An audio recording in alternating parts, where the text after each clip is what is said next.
Hello, Airbus Cockpit Coach here.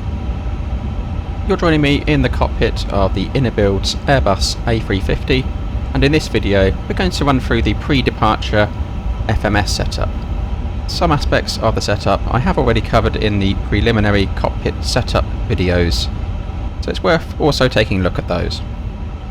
Let's jump into it and take a look at the FMS. So in the cockpit of the A350, the FMS system, FMS1 and FMS2, sits inside the multifunction display unit in the centre of the cockpit, just above the main pedestal. The multifunction display will also show other things, not just the FMS, and the controls for the multifunction display are down here in the KCCU, the keyboard cursor control unit. And we have things here such as ATC communications, so we can connect to CP DLC. Got surveillance, we can look at our transponder, so it's important to make sure that's in standby at the moment. Got our weather radar and terrain warning system as well. And we have also our checklist, which can be displayed on this screen. We did cover off the check of the data in the prelim check video, but I will run through it again. So we come to data, status, look at this page and it will show you the aircraft type, the engine model, any performance modifying figures that go in there, any fuel penalties which may be as a result of minimum equipment list items, the active database and any pilot waypoints that have been stored, and the option to delete those. We get any messages here at the bottom. We can use clear info or the clear info button on the KCCU down here to get rid of those. Next I'll come down to the KCCU and select the INIT page. Whilst I did import this in the prelim checks, I thought it would be pertinent to just show you how that's done again. So to pull information in from SimBrief, we simply press the company flight plan request box here, and you'll see that's gone to request pending. We wait for the flight plan to uplink.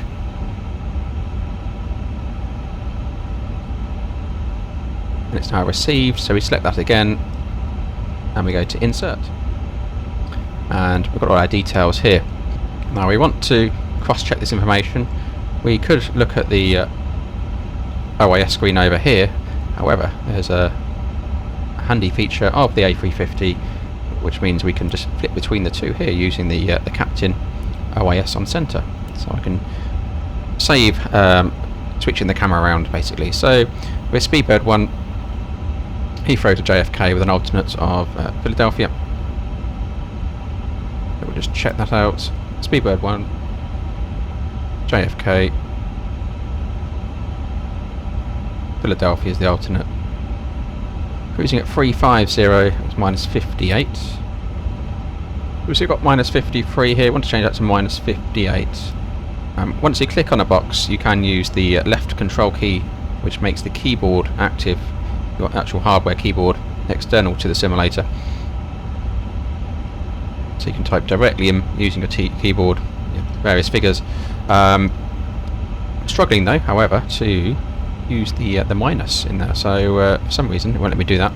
So I'll come down here and use the KCCU, put minus in 58, enter that.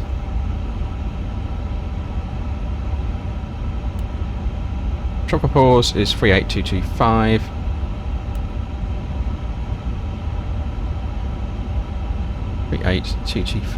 So I'm using my keyboard.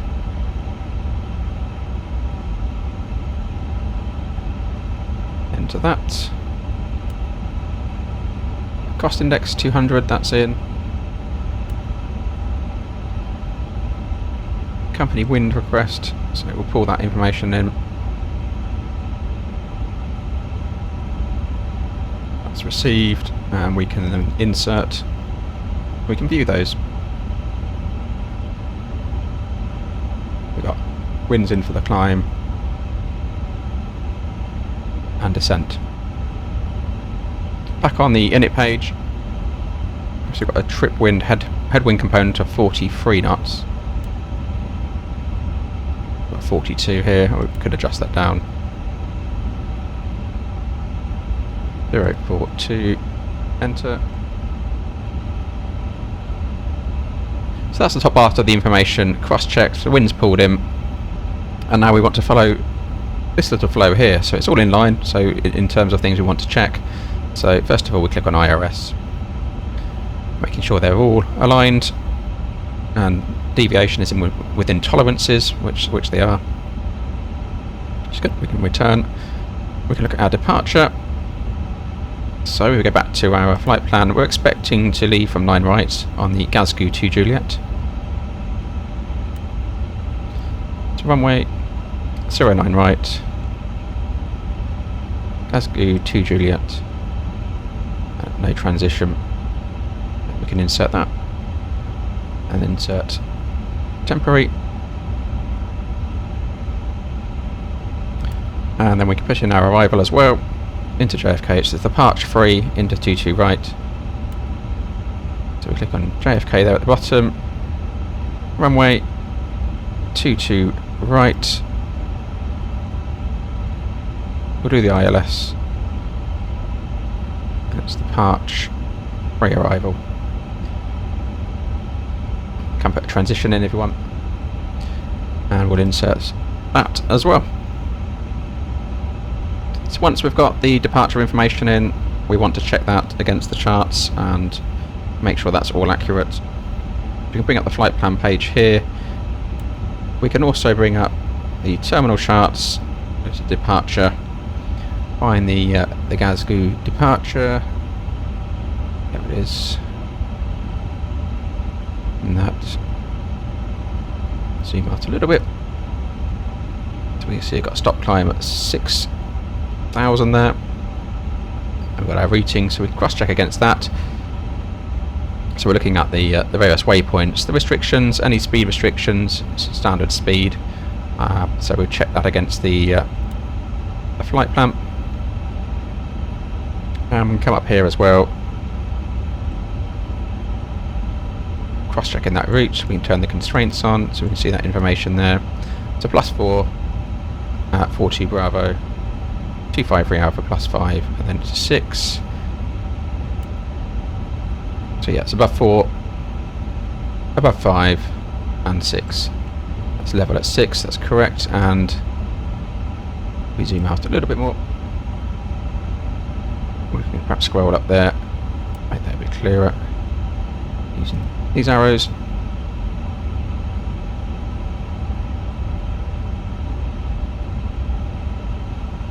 See that power, and Glasgow 6,000. So that's in. That's all looking accurate.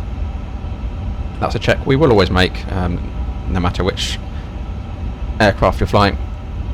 Just verifying the information that's gone in is correct. And at this point, it's a good idea to check through the whole route as well. So we can zoom out a little bit more, using the up arrow on the KCCU, and we'll scan across, making sure that's looking sensible. Looks like we've got a disco there that goes off on the approach.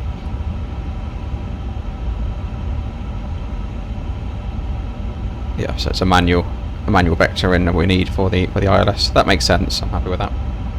Remember that some route discontinuities are there for a reason. So in this case, is that we're continuing on a path until we're vectored in by ATC, because that's the procedure.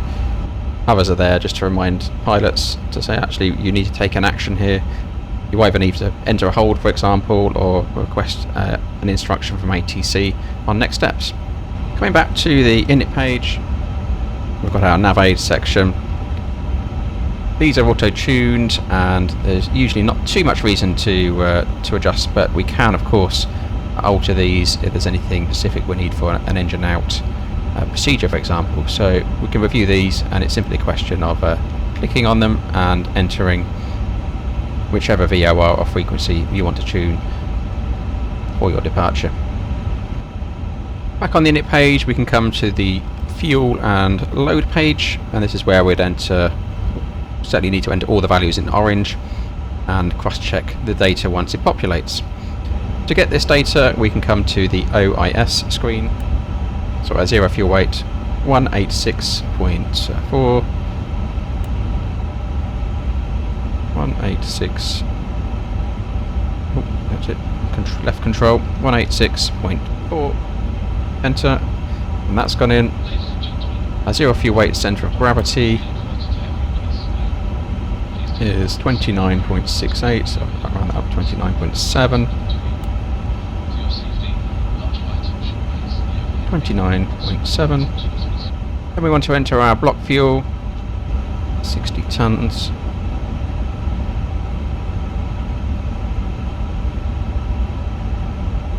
We cross-check the rest of the data. Route reserve, alternate fuel looks a bit low, so I think that was about 3.3 or so. So we're going to the OAS, go to operation flight plan, alternate 3.3. We'll adjust that up. 3.3, enter. Minimum fuel at destination is 5.5 tonnes. We've got an extra 1.5 tonnes, 17 minutes there at the bottom. Next we come back to our INIT page and we go to Takeoff performance at the bottom there. Now this can be computed through the OAS, so if we click on, if we bring that up, go to TO perf. So I've already sort of synced things, so if this was not populated, you go to sync sim brief there in the top right. We go to sync the weather, you select runway condition, whether anti-ice is required, flap config, air conditioning usually off, and your thrust setting, whether it's toga, perhaps you have a contaminated runway, or in this case today not. We go flex. Once you've got the information in and the takeoff run available, check if you're planning an intersection departure and that needs reducing. We did cover that in an earlier video. Once all that information's in, we can compute that. Gives you all the data you need, so flexing to 60, 153, 156, 161. Takeoff trim. That's all in there, and we can send that straight over to the FMS by clicking that button there. And you can see that information has come across.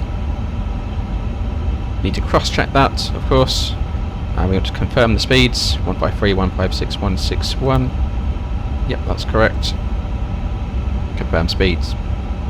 So flexing to 60. Cross-checking the packs and the anti-ice, that's important. We've got our thrust reduction and acceleration altitude here, which can be modified for your noise abatement departure procedure. Transition altitude, so you want to cross-check that with your departure routing.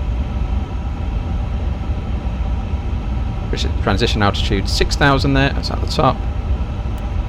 6,000 is checked. And your engine out acceleration, if you want to alter that, that's where you do it there.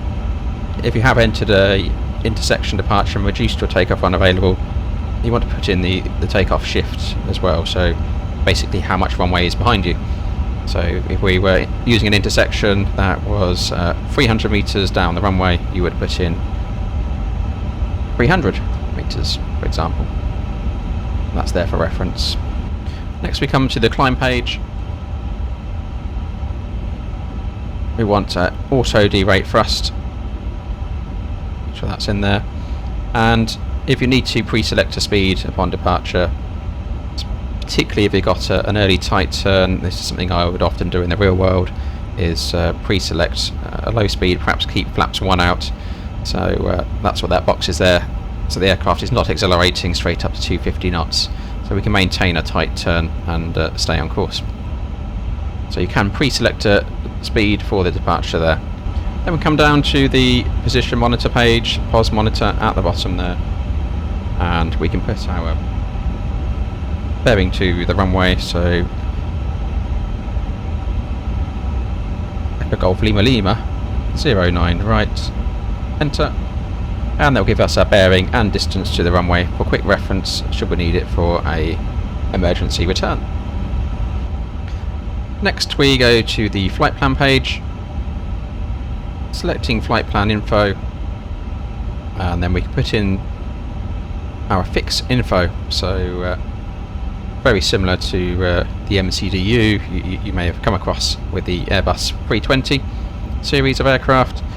You put in your reference, and you can use radials and radius there to mark things on the primary flight display. So we want to make a reference for Echo Golf Lima 09 right. Enter that. We can find our radial.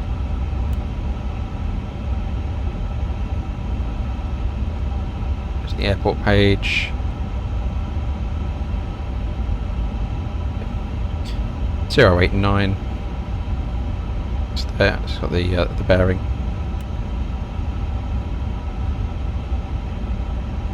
.089. Enter. It's actually drawn a blue line. You can't quite see it there. The dash, the first of the dashes is there. If I scale out, you'll see that more clearly. So if we wanted to maintain a straight course on departure in the event of an engine failure, for example, we've got an immediate reference to follow on the primary flight display. Now we can enter the same as the Airbus A350, the 4 pixes there, so you can just select these pages there at the top and add others. So you may want to put in a radius around something, for example, marking minimum safe altitudes and or hazards in different places. So that's where we do that. Next we want to set up our secondary flight plan. So we use the key here, sec index. We want to import the active flight plan. Then we want to go to the flight plan page. This is our departure. So if we click on our departure runway, insert next waypoint, we can put in our engine out departure. So we're going to be departing from Echo Golf Lima 09 right, so Heathrow 09 right on an outward bearing of 089, and we'll continue for 25 miles. Enter that. So we've got place bearing distance. So we can click on that and we can select new destination, Echo Golf Lima. Enter. Select Echo Golf Lima, and we put in our arrival. And we get 9 left. Won't put an approach him. And that's our engine out procedure set up for a quick return. Coming back to the secondary flight plan page, we've got 3 secondary flight plans available, which is really useful. So we can set up a number of different scenarios. Secondary 1 we'd use for the engine out. Secondary 2, you want to keep the active in there, so a copy of the active.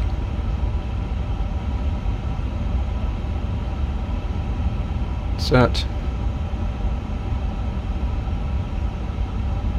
Usually secondary 3 is used for ATC uplink flight plan, so they may send you a revised flight plan, so that's left blank, or at least you wouldn't put things like your engine out in there in secondary 3. It'd always be 1 and 2 that were used primarily, ideally leaving secondary 3 available. Next we want to come back to the flight plan page using the KCCU flight plan button there, and we want to insert any step climbs we may have for our route. So looking at the flight plan, I actually don't have any in here, so we're 350 all the way across the Atlantic to New York. But let's say, for example, we had a step climb from 350 to 370 at Vitol. I'll show you how to do that. Select any waypoint on the left, click on that, and come across to step bolts at the bottom of the list. You select your waypoint, and we need to scroll down here, so this is where we have to use the wheel function. There, so Vitol. We select Vitol, enter in 370, enter. Temporary flight plan, and we would insert that. It is possible just to type the waypoints in as well, so you can go to step bolts and you could, instead of selecting a waypoint, we could just type something in here. So I could type Vitol again, it should pick it up. Enter. Yep, 370. That's in. That's where we put the step climbs in. That's important. So once that's all done, that's our FMS setup for departure. We can check our fuel and load again. See, that's actually increased a little bit, so 2.5 tons extra, 29 minutes. Important to cross-check that, and also a good idea to re-uplink the winds, just so you've got a regular update of those, should they have changed. For departure, we have departure performance on the left side, and our flight plan page on the right side, as per other Airbuses. That's an Airbus standard. I hope you found that useful. If you have any questions on that at all, please drop them in the comments. Don't forget to hit the like and subscribe button, and I'll catch you on the next video. Thanks for watching.